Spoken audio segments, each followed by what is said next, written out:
Labarin Kano na wannan lokacin yana da zafi sosai, musamman ma batun shirye-shiryen bikin sallah da kuma takaddamar masarauta. Ga abubuwan da ke faruwa dangane da wannan magana. A batun hawan sallah, gwamnatin jihar Kano ta tabbatar da cewa mai martaba Sarki Muhammadu Sanusi na biyu shine zai jagoranci hawan sallah na wannan lokacin 2026. Sai dai bisa ga wasu dalilai na tsaro, an samu ɗan canji akan yadda bukukuwan suka saba kasancewa. Na farko, hawan idi. Sarki Sanusi na biyu zai jagoranci hawan daga masallacin idi zuwa kofar mata har zuwa gidan shatima, inda zai kare a kofar fatalwa. Sai batun soke wasu hawan.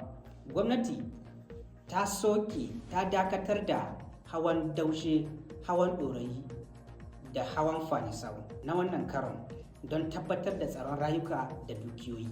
Sai hawan nasarawa za a yi shi amma a takaitaccen yanayi, ba tare da jerin gwanon dawakai kamar yadda aka saba ba.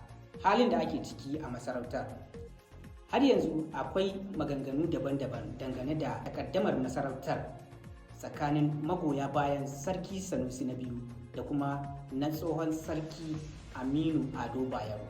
Aminu Ado Bayero ya bayyana biyayyarsa ga umarnin gwamnati na soke hawan sallah, amma ɓangarensa yana nuna rashin gamsuwa da yarda da aka yi wa Sarki Sanusi na biyu ya yi takaitaccen hawan, inda suke ganin hakan kamar nuna ɓangaranci ne, yayin da maganar take gabar kotu. A takaice dai, birnin Kano yana cikin shirin sallah cikin tsatsauran matakan tsaro, kuma Sarkin Sanusi na biyu ne zai fito a matsayin wanda zai jagoranci al'ummar musulmi zuwa filin idi da kuma gudanar da ragowar bukukuwan da aka yarda da su.